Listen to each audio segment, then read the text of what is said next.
Hey, if your Samsung Galaxy Watch 7 run out of the battery really quick, I can give you some tips how you can try to improve the battery life. So all you have to do is just to start from the settings.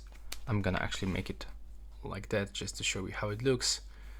There we go, and we should actually start from the connections.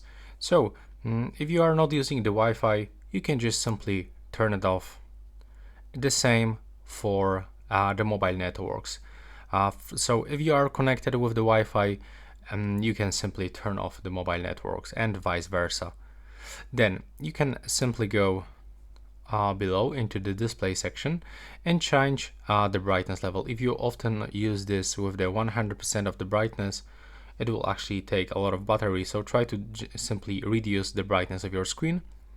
And probably the most important feature, it will be appears right here, the screen timeout. So if you set it for 1 minute, this is like 4 times longer than 15 seconds.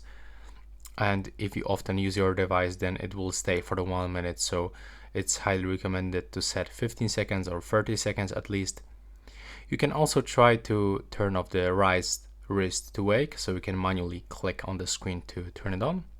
And also we can turn off the always on display, because this function it's also draining the battery. When you go for some buttons and the gestures, you can simply remove the Bixby, so get the power off menu. And also we can turn off this gestures right here with the knock knock, shake to miss, the double pinch. And you can also turn off the location if you are not using some, when you are not doing some workouts, exercises, when you are not running outside or navigate with the Google Maps. And at the end, you can also go into the device care, open the battery, and here you can simply turn on the power saving mode. It will limit the CPU performance, block the background network usage, and synchronizing data.